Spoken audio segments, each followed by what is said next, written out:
Om Namah Shri Atirajaya Vivekananda Suraye Satchit Sukha Swarupaya Swami Netapaharine Om Shanti Shanti Shanti Hari Om Tat Sat Shri Vivekananda Arpanamastu. Salutations to that great renunciant, the Lord of all those who renounce, Namah Shri Yatirajaya, that Vivekananda who is a divine personage, Vivekananda Suraye. He is the embodiment of consciousness and bliss, Satchit Sukha Swarupam. I praise that Swami who is the Lord of austerities. Om, peace, peace, peace. May this be an offering at his lotus feet. So, as you know, in Friday evenings we like to have a little bit of a reading, and we've just now finished Swami Vivekananda's Bhakti Yoga book. Admittedly though, since the YouTube ban, some of those videos no longer work and I can't find them anymore, so I might need to double back and do a few more sections that we've already done before. I don't think you'll mind though, because rereading some of this material is so nourishing, because we often get so much from it. Oh, thank you, Lucia. Sorry I'll be missing you in Buffalo this time, but I'm really hoping next time we'll cross paths. And Cindy, you're always welcome, okay? Like when we're coming through Buffalo, I hope I'll see you. Anyway, bye Lucia, bye Aunt Cindy. Send my love to grandfather and all. So we finished Bhakti Yoga, but I think we'll pick it up again, at least those sections that I don't have a video for, just to complete the playlist. You know, but while that's a long-term project, like we'll return to Bhakti Yoga, we'll probably do the Jnana Yoga and Raja Yoga stuff. I also noticed that in the complete works of Swami Vivekananda, in volume 4, there's lots of really great Bhakti Yoga stuff, actually. For instance, it's not there in volume 3 with all the other Bhakti Yoga lectures, but there's a series of addresses that the Swami gave called Addresses on Bhakti Yoga. So we have talks like the preparation, the first steps, teacher of spirituality, the need of symbols, the chief symbols, the Ishta. All of these things were already covered in those like London lectures on Bhakti Yoga. So we know that we've already talked about the teacher and what qualifications make a teacher. And we talked about the student and what qualifications the student needs to have. We talked about the union of a fit teacher and a fit student. Then we talked about symbols and the use of substrates like amurti for image worship and things like that. We talked about Om, the ultimate sound symbol, so the use of mantra and the use of visualization in order to practice bhakti. We talked about all of that. We've talked about preparation, first steps, etc. So this won't be new, but it's another lecture that the Swamiji is giving on subjects that we're already familiar with, which can be so profound. Just another way of approaching things and a way of reviewing and rehearsing some of these ideas that we know. So addresses on Bhakti Yoga, I think we'll read through all of those. That might be nice, just to flesh out our Swami Vivekananda Bhakti Yoga series. Not just that, in volume 4, there's like, I sound like I'm selling a book right now, but in volume 4, all of this stuff is available online for free anyways, you can just like find it. But volume 4 is really special because there are these lectures and discourses that are quite profound. For instance, the Ramayana. That might be nice. In terms of bhakti, we're talking about avatars, and Rama is the primordial avatar. We can look at who Rama is according to Swami Vivekananda. That's cool to learn about the Ramayana from Vivekananda's point of view. Then there's the Mahabharata.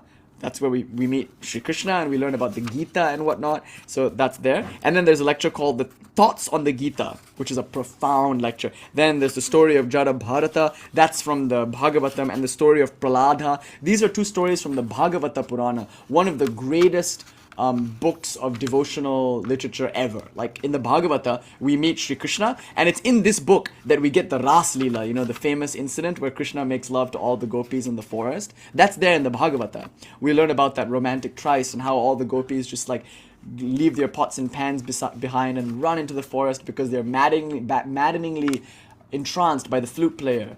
And that beautiful, intense, passionate, romantic scene, that very tantric, very coded, very esoteric episode, it occurs in the Bhagavata and like books 10 and 11 and like that. But before you meet Sri Krishna in the Bhagavata Purana, there's so many other avatars actually that you meet.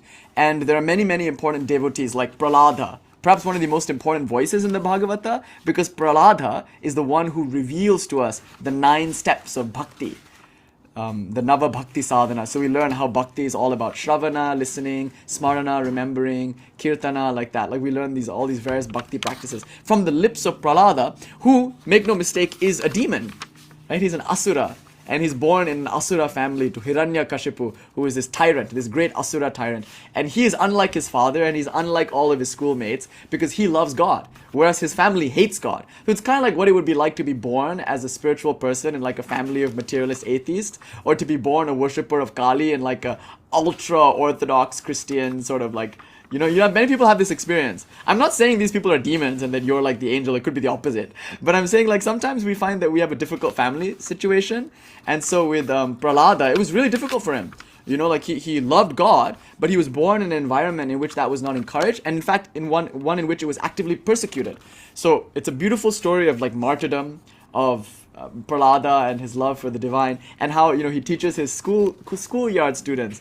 Like he's just a schoolboy, and he's like at age 9 or something, teaching all his fellow boys. He's like 5, I think, and he's teaching them all about the highest reality. So Prahlada is a very important teacher, and he teaches us bhakti, the most supreme, self-effacing form of bhakti. And so there's a lecture on Prahlada in volume 4. So those I think will all supplement quite nicely our discussions on bhakti yoga, the path of love. So that's what I want to cover with you eventually. Now, another thing that's really special about this volume is that there are the lectures. Many of these he actually gave here on the West Coast. In the 1900s, he gave a series of lectures both in Pasadena and in San Francisco on the great world teachers, the avatars. So for instance, there's on Lord Buddha. There's actually one called The Great Teachers of the World. Then there's one on Lord Buddha, and there's one on Christ the Messenger. And later he would give one on Muhammad in San Francisco. So like that.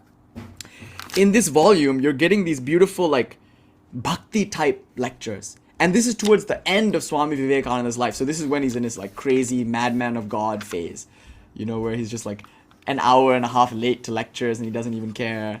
Like this is that moment in his life, where he's mad. He's absolutely just unstuck in time, space, and causality. So those lectures are particularly profound. And this lecture that we're reading right now, it's called My Master. And it comes shortly after the Buddha and the Christ lectures. Because in one sense, until you understand the great teachers of the world, until you understand something of bhakti through Prahlada, through Jara Bharata, until you understand the great epics like the Ramayana and the Mahabharata, until you understand Buddha and Christ, it would be impossible to understand Sri Ramakrishna.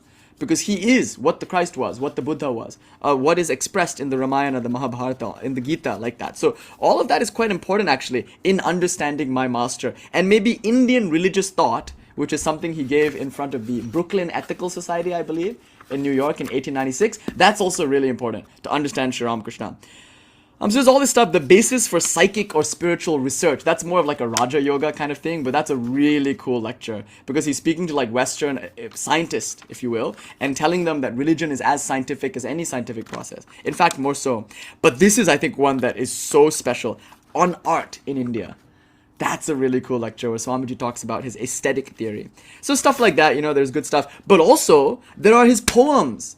That's another thing about volume 4 that I love. Kali the Mother is in here.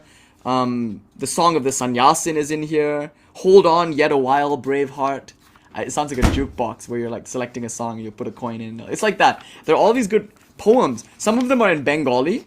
Like, Nikhela Bhuvana Janma, that hymn to Shiva is in here also, hymn to Shiva. So there are translations of like his Bengali songs, and my favorite one, and Let Shyama Dance There, which is the one to Kali, So all of these are in volume 4, and I think it would be nice to go over all of this as part of our Bhakti Yoga series. Although they aren't actually in volume 3, or there are many of them not included in the Bhakti Yoga book itself, I think they're good supplemental lectures. So that's my plan. But today on the summer solstice, I just want to finish to some extent what we started so many weeks ago. This wonderful and beautiful reflection on Sri Ramakrishna called My Master. It was given in 1896 on 2 occasions. Once in America and once again in the UK. And they just combined these 2 lectures into one. So today I'm going to try my best, to the best of my ability, not to comment. I just want to read you the work. It's just so powerful and so beautiful. But I'm just going to read it to you. And then we'll talk about it some other time, maybe. Okay, so just so you know, the last few lectures we've been giving have all been around our mission, our values, our ideals, how we can maintain integrity as a spiritual community, just things that are valuable to us in coming together in the name of God, just to avoid some of the obvious mistakes that have been perpetuated throughout the millennia when we don't take the time to consider values, ideals, etc. And we're using as our manifesto, if you will, as our charter, this this reflection on Sri Ramakrishna. Because to the best of our ability, as long as we are in a lineage, we try our best to emulate our gurus, the ones from whom we learned all of this. So therefore, we're trying to hold that standard, to keep to that standard. And Sri Ramakrishna we feel to be the ultimate standard of absolute purity, absolute love and selflessness. And therefore, when we look at his example, we aspire. At the very least, we can be inspired and we can aspire to like achieve the same level of spirituality in our life. So this is like Olympic level spirituality, of course, and that's nothing short of that ideal should be placed before us. And so I'm going to read to you now from the rest of my master. So we gave, I think, the first lecture on it was called Advice to Spiritual Teachers and Aspirants. So that was this huge like 3-hour affair where we just talked about all the like basic stuff. Then the second lecture was called My Mission. That one wasn't really based on this lecture, but it was based on Swamiji and his mission here in the West. Then we gave a lecture called The Most Important Spiritual Idea. That was last week on Friday, about a week ago, Friday the 13th. Right? And there we were talking about how the most important idea is like non-sectarianism. That we have to renounce that final thing, the idea that my way alone is right. That's the final boss, if you will, in spiritual life. You can renounce everything else, but the hardest thing to renounce is this last thing. This feeling of like, oh, I found the way, and this is the only way, and everyone else is wrong. So that's the thing that Sri Ramakrishna embodied. See, like we were saying this morning, the purpose of Sri Ramakrishna is to empower people to make spiritual progress according to their own swadharma. It's not to start a new religion. If you feel like you have to leave your tradition or your religion and join a new religion, then we have misunderstood Sri Ramakrishna. If there's such a thing as Ramakrishnaism or Ramakrishnianity or something like that, that wouldn't work. That's not what this avatara is for. It's to make Christians better Christians, or Buddhists better Buddhists. Or like in Hinduism, there are Shaivas, there are Vaishnavas, there are Shaktas. All of them should feel better about their own tradition once they understand the universality of what Sri Ramakrishna taught. So we can't make a god out of Sri Ramakrishna necessarily. We can't use the gospel of Sri Ramakrishna as like a book. And we can't look at Swamiji as a prophet. Because then it would be a religion. Prophet, book, and God. Okay, sign up for my religion, pay tithes, this is our church, like that. That's not the point. And that's what we have to give up. We have to give up this idea of like spiritual superiority. And we have to be able to see that each is great, each in their own place, developing along their own law of growth. And to respect another person's law of growth, and to try to empower them in that while honoring your own law of growth and understanding that it too might be different. That is the goal actually of studying Sri Ramakrishna. And that's our highest ideal. Not putting anyone down and maintaining only the highest atmosphere of inclusivity. And not even becoming uppity about that. Because it's possible, to be like, oh, we're the best because we're the most inclusive. Watching out for even that, the idea that our tradition is the best because it's not really a tradition. You know how people are like, it's not a religion, it's a way of life. So I'm like, okay, hare, religions are ways of life. That is not a very good distinction. But insofar as Ramakrishna is not a religion, we can't be proud of that either. We have to respect everyone in each way. So, this is an idea of renunciation, an idea of seeing God in everyone. It's a metaphysical claim, okay? So the reason why Sri Ramakrishna thinks that all religions are true is because he's realized God and he has realized her to be maximally capacious and maximally inclusive. So this is not just like a liberal progressive idea of tolerance. This is based in a metaphysical truth that God is infinite and therefore infinitely expressed and infinitely reached. Secondly, if you find fault with others and if you gossip and if you see the worst in others, one loses power. And so it's a matter of sadhana also, that the way to become powerful in spiritual life is to prevent these energy leaks. And they mostly come in the form of judgment and condescension, Judge not lest ye be judged, the Christ told us. So these are very important principles of energy hygiene, if you will. And thirdly, this is a kind of renunciation, that when you really love, when you're really one with God, who is the source of all joy, you renounce lesser joys. Not because they're bad, but because you found a higher joy. And if you found the joy of God, you'll be so happy and so in love that you can't help but be positive to everyone you meet. You won't want to destroy them or be violent against them. Haven't you felt this? When you're so happy and so in love, like, you let everyone live, you'll be like, you're fine, and you get a car, and you get a car, and you get a car. You're just like, you're in Oprah Winfrey mode because you're in a high frequency, you could say. So if you realize God, who will you have a problem with? Who will make you upset? Everyone is sweet. You love everyone. You know how when you have a crush, like, you somehow feel like everyone is great, they're all so sweet, unless they get in the way of you going to go see your crush like that. So, but like the person who is crushing, who has a crush, is uniquely able to love everyone in one sense because they're happy. They're like elevated, like that. So these are all spiritual principles premised upon metaphysical truths. And Swamiji, he seems to be going from one thought to another here. He seems to be like Flitting. Yeah, exactly. Can you imagine that? Like the crush on the infinite as manifested as everyone. It's like you'd be in love all the time. And if you were in love all the time, you wouldn't have mean words or bad things to say about anyone. You wouldn't put anybody down. You would want to like love them as they are without needing to change what they are. So this is what Sri Ramakrishna was. He was free of all the trappings of the ego. He had experienced the highest bliss, and therefore he was not enmeshed in the pursuit of lower types of joys, which are perfectly fine, but meaningless compared to that higher joy. So like these are the ideas that Swamiji is trying to represent. However, he's doing so in this broad, overarching way, where he's kind of talking about Sri Ramakrishna, but not really. He's talking about spirituality. He's talking about principles, which we discussed was his central purpose. So here we go. I'm just going to read it all the way through as an offering to Sri Surya, as an offering to Swami Vivekananda. Just a few pages left. This is Swami Vivekananda's My Master. I'll just pick up from where we left off. This man came to live near Kolkata, the capital of India, the most important university town in our country, which was sending out skeptics and materialists by the hundreds every year. Yet many of these university men, skeptics and agnostics, used to come and listen to him. I heard of this man, and I went to hear him. He looked just like any ordinary man, with nothing remarkable about him.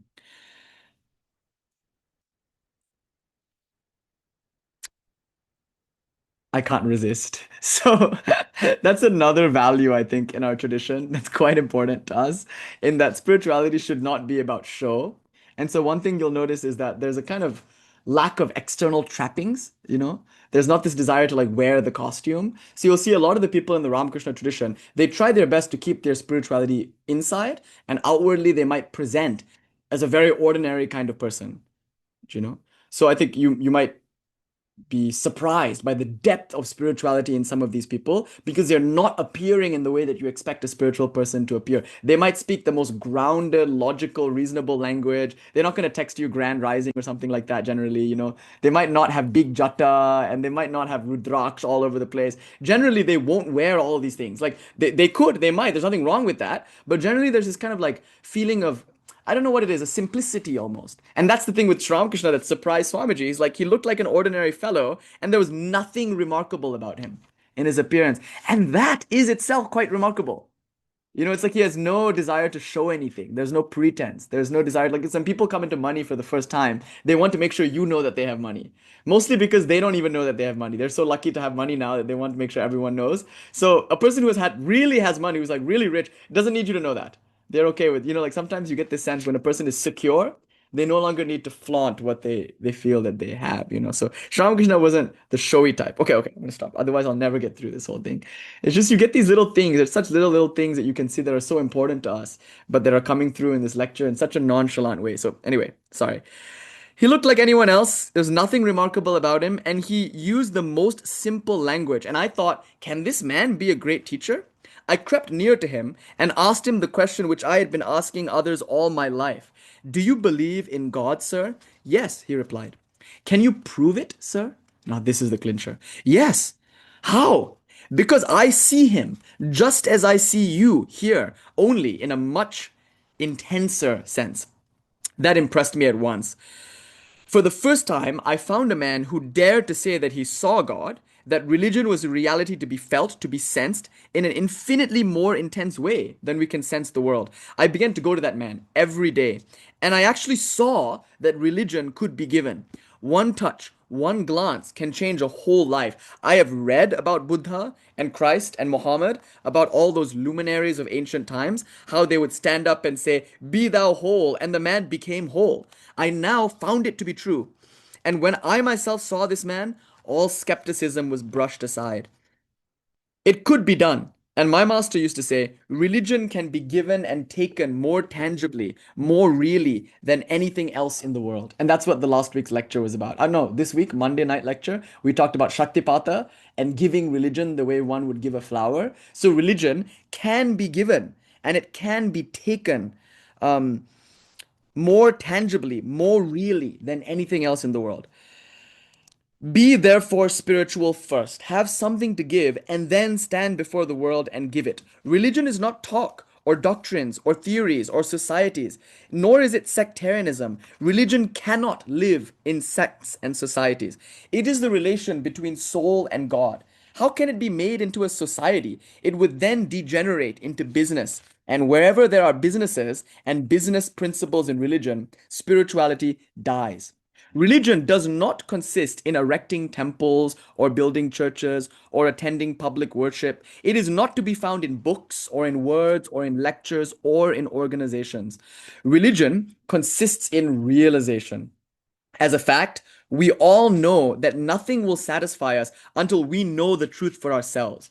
However, we may argue, however much we may hear, but one thing will satisfy us, and that is our own realization.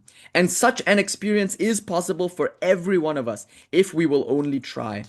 The first ideal of this attempt to realize religion is that of renunciation. As far as we can, we must give up.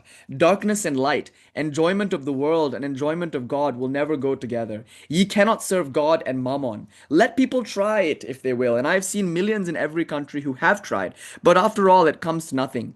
If one word remains true in the saying, it is, give up everything for the sake of the Lord. This is a hard and long task, but you can begin it here and now. Bit by bit, we must go towards it. The second idea that I learned from my master, and which is perhaps the most vital, is the wonderful truth that the religions of the world are not contradictory or antagonistic. They are but various phases of one eternal religion. That one eternal religion is applied to different planes of existence, is applied to opinions of various minds and various races. There never was my religion or yours, my national religion or your national religion. There never existed many religions. There is only the one. One infinite religion existed all through eternity and will ever exist. And this religion is expressing itself in various countries in various ways. Therefore, we must respect all religions and we must try to accept them all as far as we can. Religions manifest themselves not only according to race, and geographical position, but also according to individual powers. In one man, religion is manifesting itself as intense activity, as work. This is called karma yoga. In another, it is manifesting itself as intense devotion, bhakti. And yet in another, as mysticism. This is yoga or Raja Yoga. In others, as philosophy or jnana, and so forth. It is wrong when we say to others, your methods are not right. Perhaps a man whose nature is that of love thinks that the man who does good to others is not on the right road to religion because it is not his own way and is therefore wrong. If the philosopher thinks, oh, the poor ignorant people, what do they know about a God of love and loving him? They do not know what they mean. He is wrong because they may be right and he also. To learn this central secret that the truth may be one, and yet many at the same time, that we may have different visions of the same truth from different standpoints, is exactly what must be done. Then, instead of antagonism to anyone, we shall have infinite sympathy with all, knowing that as long as there are different natures born in this world, the same religious truths will require different adaptations. We shall understand that we are bound to have forbearance with each other. Just as nature is unity in variety, and infinite variation in the phenomenal, as in and through all these variations of the phenomenal, runs the infinite, the unchangeable, the absolute unity, so it is with every man. The microcosm is but a miniature repetition of the macrocosm. In spite of all these variations, in and through them, all runs this eternal harmony. And we have to recognize this. This idea, above all other ideas, I find to be the crying necessity of the day. We sound a bit like a broken record at times because this is all we ever really talk about, like the harmony of religions, the oneness of religion, etc., etc. But it's really one of the core things that we get from Sri Ramakrishna. And it's very unique, this. It's not a faux tolerance. It's grounded in religious experience. And see how much time Swamiji is spending hammering this idea in. And it's so profound how he's talking about the Gita and like how Krishna says like many pearls on a string. I am the string that threads all the religions of the world together. Just like this is true of all nature, it's true of all human nature as well. And now this next claim is so beautiful. He says, um, where is it? Okay, coming from a country which is a hotbed of religious sects and to which Through its good fortune or ill fortune, everyone who has a religious idea wants to send an advance guard. I have been acquainted from my childhood with the various sects of the world. Even the Mormons come to preach in India. Welcome them all. That is the soil in which to preach religion, on which to preach religion. If you come and teach politics to the Hindus, they do not understand. But if you come to preach religion, however curious it may be, you will have hundreds and thousands of followers in no time, and you have every chance of becoming a living God in your lifetime. I am glad it is so. It is the one thing we want in India. The sects among the Hindus are various, great many in number, and some of them apparently hopelessly contradictory. Yet, they all tell you they are but different manifestations of religion. As different rivers taking their start from different mountains, running crooked or straight, all come and mingle their waters in the ocean, so the different sects with their different points of view at last all come unto thee. This is from the Shiva Mahimna Stotram. This is not a theory, it is to be recognized, but not in that patronizing way which we see with some people. Oh, yes, yes, there are some very good things in it. These are what we call ethnical religions. These ethnical religions have some good in them. Some even have the most wonderfully liberal idea that other religions are all little bits of prehistoric evolution, but ours is the fulfillment of things. One man says because his is the oldest religion, it is the best. Another makes the same claim because his is the latest. You see, so what Swamiji is rejecting here is what is otherwise called religious exclusivism, the idea that my religion alone is right and everyone else is dead wrong. But what he's also rejecting is what is called religious inclusivism. Now, although that word sounds kind of nice, it's not. It's patronizing and condescending because it suggests that all religions are true up to a point, but mine is the most true. So you have to graduate. And I respect that you are an Advaitin, but eventually you must come to realize that Krishna alone is true and you'll be a Dvaitin. Or I respect that you're a Dvaitin, but sooner or later you have to grow up and recognize that Advaita alone is true and God is formless and impersonal. So that's the attitude that a lot of people have. That other religions are true, not as good, not as deep, not as esoteric, not as profound. We have the highest view like that. And Swamiji is rejecting this. So no to religious exclusivism, that our way alone is right, and no to religious inclusivism, the patronizing view that others are right, but I am most right. What he's arguing for here is religious pluralism, to use the academic phrase, meaning that every religion is equally right as every other religion, no hierarchies or anything like that. Okay.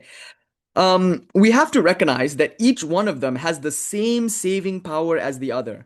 What you have heard about their difference, whether in the temple or in the church, is a massive superstition. The same God answers all. And it is not you or I or any body of man that is responsible for the safety and salvation of the least little bit of the soul. The same Almighty God is responsible for all. I do not understand how people declare themselves to be believers in God and at the same time think that God has handed over to a little body of men all truth and that they are the guardians of the rest of humanity. How can you call that religion? Religion is realization, but mere talk, mere trying to believe, mere groping in darkness, mere parroting the words of ancestors and thinking it is religion, mere making a political something out of the truths of religion, this is not religion at all. In every sect, even among the Mohammedans, whom we always regard as the most exclusive, even among them we find, wherever there was a man trying to realize religion, from his lips have come the fiery words, Thou art the Lord of all, Thou art in the heart of all, Thou art the guide of all,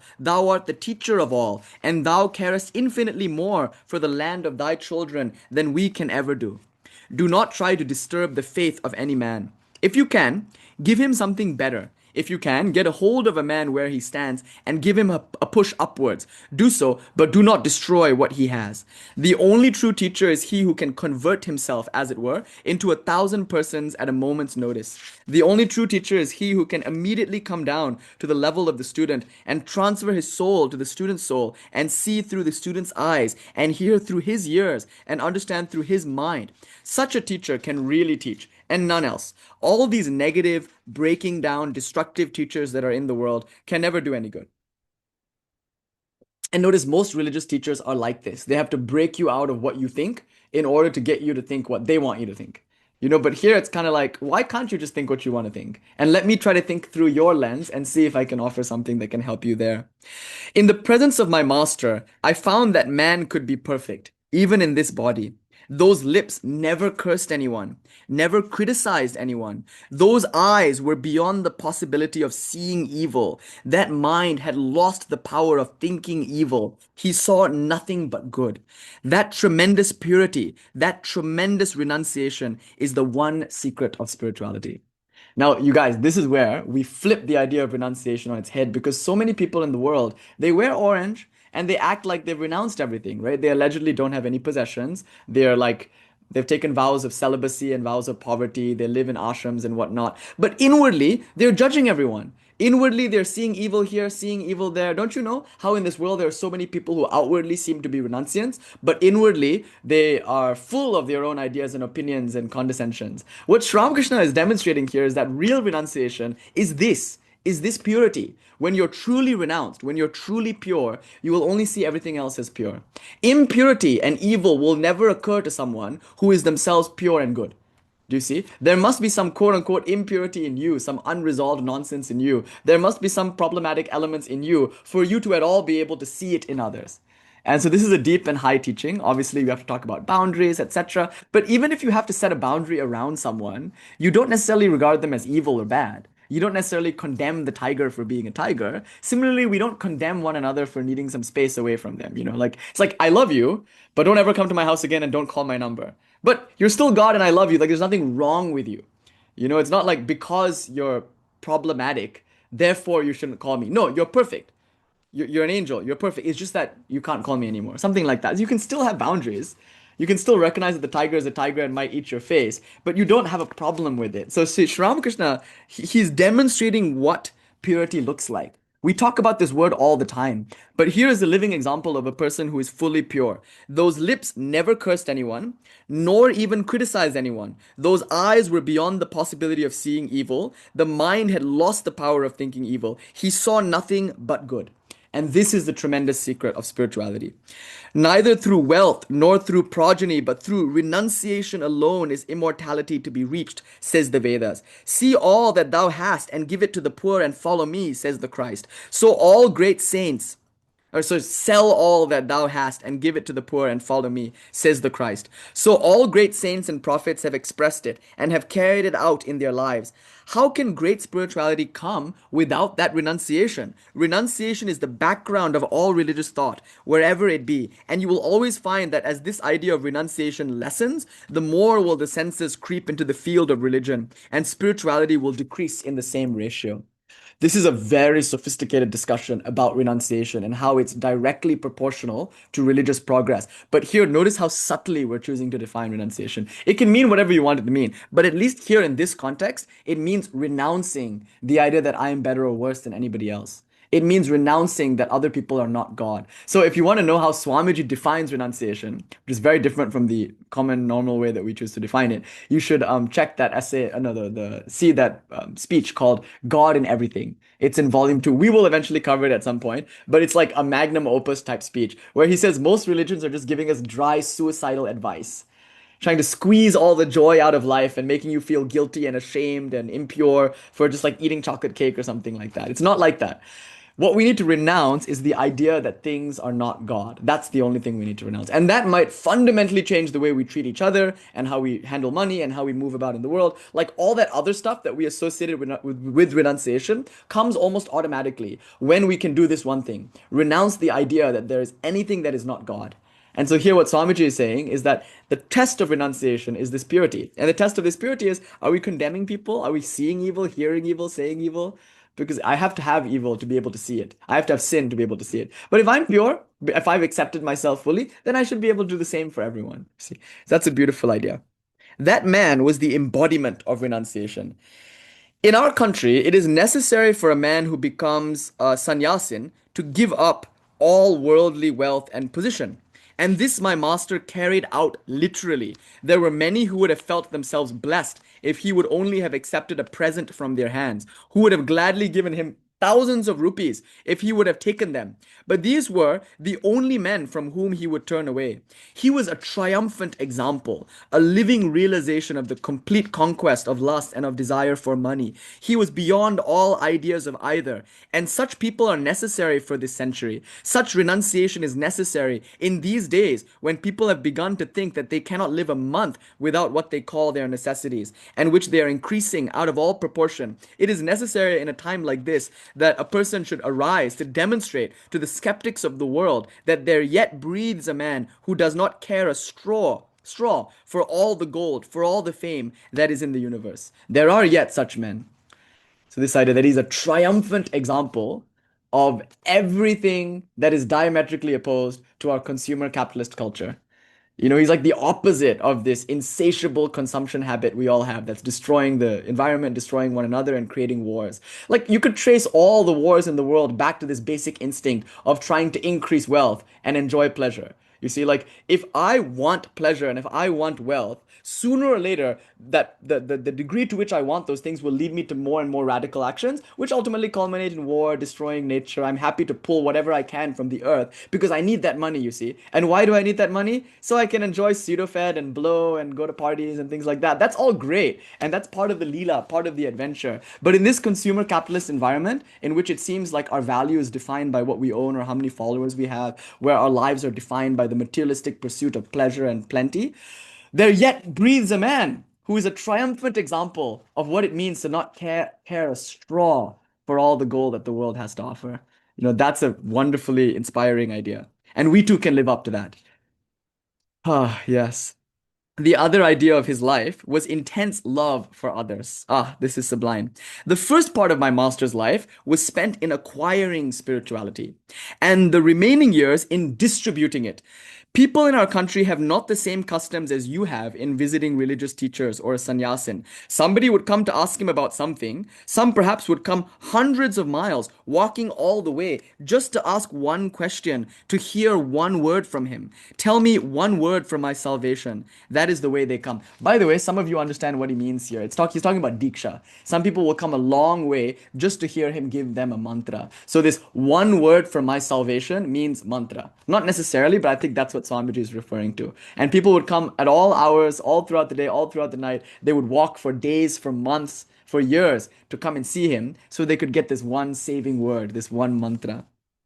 Um, Tell me one word for my salvation. That is the way they come. They come in numbers, unceremoniously, to the place where he is mostly to be found. They may find him under a tree and question him. And before one set of people has gone, another has arrived. So if a man is greatly revered, he will sometimes have no rest day or night. He will have to talk constantly. For hours, people will come pouring in, and this man will be teaching them.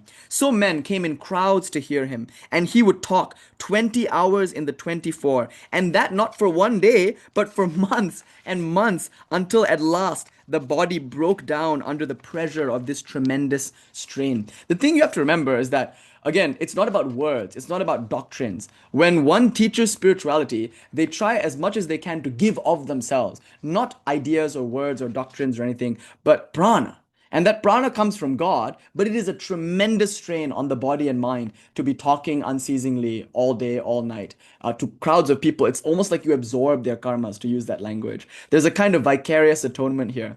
I once heard a joke, I can't resist. A young psychiatrist takes up a practice in an office, and across the office, there's another psychiatrist who's been doing this for like 60 years, So that psychiatrist is just about to retire. I don't know, maybe not 60 years, that's a bit long, but a long time. And they're about to retire. So anyway, they are both every day walking to the same elevator at the end of the day as they clock out.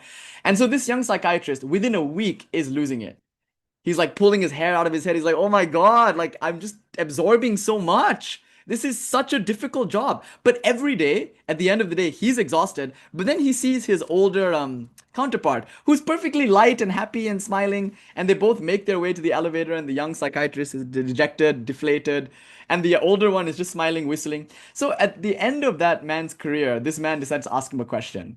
He said, the young one asked the older one, he said, look, every day I see that you are so happy and smiling and laughing. And now I find, with only a few years into this, that it's one of the most demanding jobs ever. It's so difficult. I feel like I'm imbibing all of my clients' neuroses. What's your secret? They talk to me all day long, and when I come home, I feel so bad. What's your secret? And then and he said, like, they talk to you all day long too, but you seem fine. What's your secret? And then he leans in and with a conspiratorial whisper, he says, "It's easy, my boy. I just don't listen." That's a good one.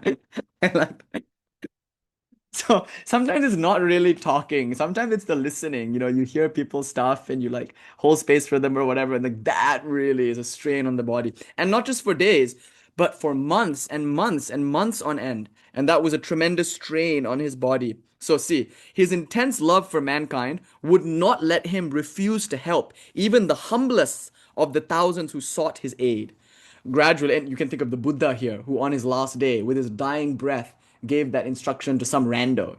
Ananda, the Buddha's aide, was like, no, no, no, the Buddha is sick. He was dying of poisoned pork or something. And he was in great pain. But Buddha said, no, no, no, this man has come such a long distance. He's walked all the way to ask a question, and you're sending him away? No, no, no, call him in. And so the Buddha spent his last, like literally his last 10 minutes of life, talking to a stranger and giving him a teaching. And he croaked his last, saying, Atmo Deepo Bhavati, be a lamp unto thyself. Everything corrodes, be a lamp unto thyself. And then he Audi 5'd out. Like that level of love. So here you see the same thing. Gradually, there developed a vital throat disorder. And yet, he could not be persuaded to refrain from taking these exertions. As soon as he heard that people were asking to see him, he would insist upon having them admitted and would answer all their questions. When expostulated with, he replied, I do not care. I will give up 20,000 such bodies to help one man. It is glorious to help even one man. There was no rest for him. Once a man asked him, Sir, you are a great yogi. Why do you not put your mind a little on your body and cure your disease? At first, he did not answer. But when the question had been repeated, he gently said, My friend, I thought you were a sage, but you talk like other men of the world. This mind has been given to the Lord. Do you mean to say that I should take it back and put it upon the body, which is but a mere cage of the soul? Now think of the Christ and how he knew that he would be betrayed and how he knew that he could find a way out if he wanted to. But then he said, No, this is the Lord's will. Why should I intervene? Think of Socrates. His rich friends had found a way for him to get out of prison so he wouldn't have to drink that poison. And yet he didn't feel like he needed to escape or anything. He was like, What of it? See this level of renunciation. Do you mean to say that I should take it back and put it upon the body, which is but a mere cage of the soul? This mind has been given to the Lord. So he went on preaching to the people, and the news spread that his body was about to pass away. And then the people began to flock to him in greater crowds than ever before. You cannot imagine the way they come to these great religious teachers in India, how they crowd around them and make gods of them while they are yet living. Thousands will wait simply to touch the hem of their garments. It is through this appreciation of spirituality in others that spirituality is produced. Whatever man wants and appreciates, he will get. That's a deep secret, right? It is through this appreciation of spirituality in others that spirituality is produced. Whatever a man wants and appreciates, he will get. So Holy Mother Sarada Devi said, be very careful when you observe the faults of others. If you notice their faults, she said, you will absorb them. Sounds like an old wives' tale, right? It's like a superstition. She's like, be careful, you guys. If you say someone is a stupid asshole, you will also become a stupid asshole. But it's true, you become what you think. So if all day long you're like, stupid asshole, stupid asshole, stupid asshole, then you're repeating a mantra. Stupid asshole, stupid asshole, namaha, stupid asshole, namaha, stupid asshole, namaha, stupid asshole, namaha. Then you must become like that, no? We become what we think. So if all day long we're reading the news and we're finding fault with everyone and we hate this person and we hate that person, we become that person. I'm convinced that so many Americans are soon going to start resembling their leaders because all day long they're doing a sustained dhyana on their leaders, sustained with hate. You know what happened? One enemy of Sri Krishna just hated him so much he merged with him because hate is a form of love too. So be careful. Be careful what you think about and be careful what fault you find in others. This isn't to be gullible or anything. It's just that if you find something good in someone, you'll get that. You'll absorb that. So what Swamiji is saying is kind of the inverse of what Sarada is saying, but it's the obverse and reverse of the same principle. If you find fault in others, you will get what you appreciate. But if you find spirituality in others, if you see something good in others, if you always find that people are beautiful, there's only one reason for it. Because you are beautiful. And you can make this a sadhana. Do you want to be beautiful? Then just see the beauty in others. Do you want to be strong? Notice the strength in others. If you want to be spiritual, notice the spirituality in others. This whole thing can be made a sadhana. Reading this excerpt, it's like we can pause after every few sentences, although I try my best not to. And I'm like, a whole sadhana, a whole spiritual life can be built on just one line. And this one line, just the metaphysics of it, oh my God. I could do 3 hours of a lecture on just that line. It's so profound. Anyway, let's move on.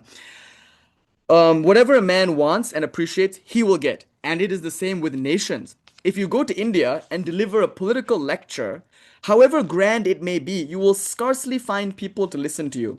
But just go and teach religion, live it, not merely talk it, and hundreds will crowd just to look at you, just to touch your feet. When the people heard that this holy man was likely to go from them soon, they began to come around him more than ever, and my master went on teaching them without the least regard for his health. We could not prevent this. Many of them came from long distances, and he would not rest until he had answered their questions. While I can speak, I must teach them, he would say. And he was as good as his word. One day he told us that he would lay down the body that day, and repeating the most sacred word of the Vedas, he entered into samadhi and passed away. What is the most sacred word of the Vedas? Pop quiz. So this is very interesting, because by some accounts, Sri Ramakrishna's final words were Kali, Kali, Kali, and then he croaked. Those were his final words in the middle of the night, like August 15th, 1886, like around 1 a.m., like that. He just croaked, Kali, Kali, Kali, and kicked it. So it's an interesting idea, right? Like his final words were Kali, according to some. But here Swamiji is saying it's the most sacred word of the Vedas. That's Om. So did he die saying Om, or did he die saying Kali? It makes no difference. Jini Brahma, Tini Shakti, Tini Ma. In the words of Sri Ramakrishna, what you call Brahman, I call Shakti, I call Ma. Okay, his thoughts and his message were known to very few capable of giving them out.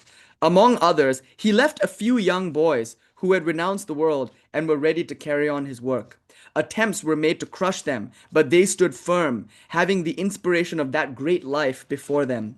Having had the contact of that blessed life for years, they stood their ground. These young men, living as sannyasins, begged through the streets of the city where they were born, although some of them came from high families. At first they were met with a great antagonism, but they persevered and went on from day to day, spreading all over India the message of that great man, until the whole country was filled with the ideas he had preached. This man from a remote village of Bengal, without education, by the sheer force of his own determination, realized the truth and gave it to others, leaving only a few young boys to keep it alive.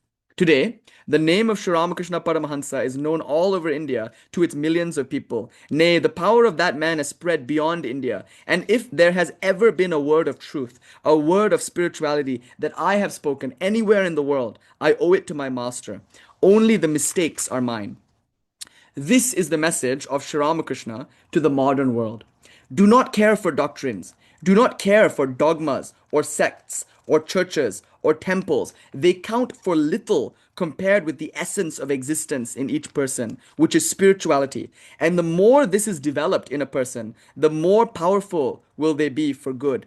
Earn that first, acquire that, and criticize no one, for all doctrines and creeds have some good in them.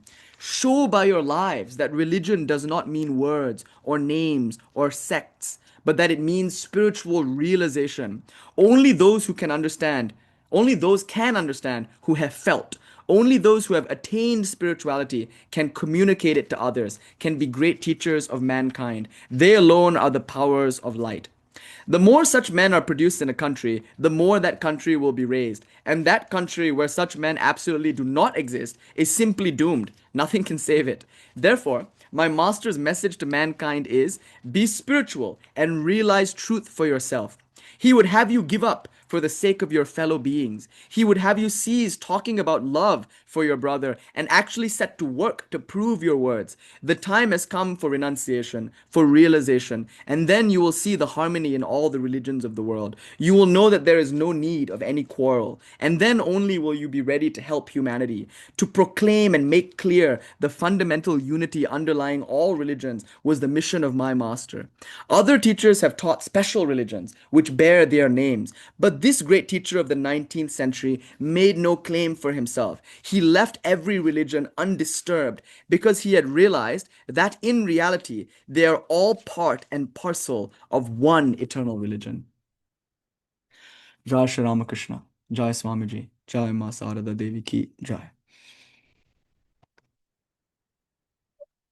All right, so I'll leave you with that. There's a very important story, I think, and maybe we should close with it. Swami Premananda was standing outside the Jagannath of Puri temple. And at that time, there were Christian missionaries, and they were somewhat abusive. I mean, they tend to be almost always.